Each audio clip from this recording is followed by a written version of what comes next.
কোটা সংস্কার আন্দোলন থেকে রূপ নেওয়া অসহযোগ আন্দোলনে গণপ্রতিরোধের মুখে ক্ষমতা ছাড়তে বাধ্য হন সাবেক প্রধানমন্ত্রী শেখ হাসিনা। এমনকি দেশ ছাড়তেও বাধ্য হন তিনি। শেখ হাসিনার ক্ষমতাচ্যুত হওয়ার পর গা ঢাকা দিয়েছেন আওয়ামী লীগ সরকারের শীর্ষ সারির নেতাকর্মীরা। খোঁজ মিলছে না আওয়ামী লীগ সমর্থিত কিছু তারকাদেরও।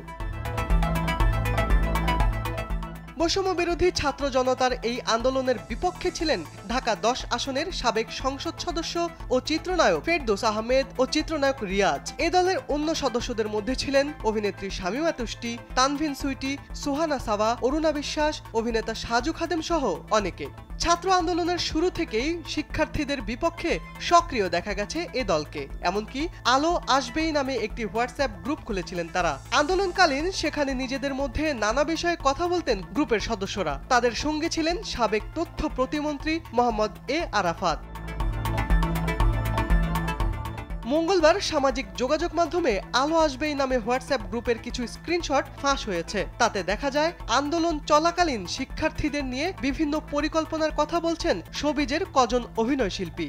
শুধু তাই নয়, তখন ফেরদৌস, আরাফাত ও রিয়াজের কিছু চাঞ্চল্যকর কথোপকথনও হয়, যা দেখে শিউরে উঠেছে সাধারণ জনতা।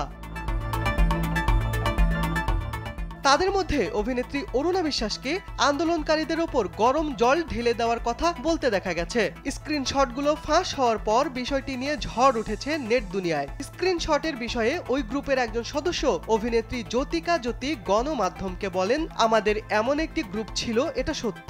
সেখানে আমি একটি পোস্ট দিয়েছিলাম, বঙ্গবন্ধু শেখ মুজিবুর রহমান মেডিকেল কলেজ ও বিশ্ববিদ্যালয়ে আগুন দেওয়ার বিষয় নিয়ে লিখেছিলাম। সেখানে আগুন নিয়ন্ত্রণে ফায়ার সার্ভিসের কর্মীদেরও যেতে দেওয়া হচ্ছিল না। আমার কাছে বিষয়টি খারাপ লেগেছে যে হাসপাতালে কিভাবে মানুষ আগুন দেয়, সেখানে তো আমার আপনার পরিবারের সদস্যরাই জীবন বাঁচাতে চিকিৎসা নেওয়ার জন্য আসে।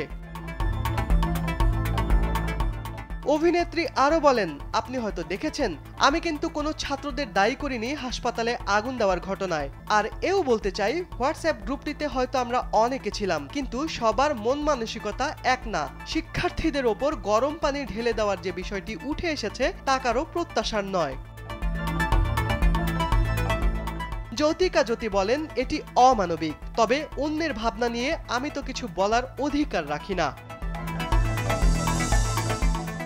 শিবলি আহমেদ, কালবেলা।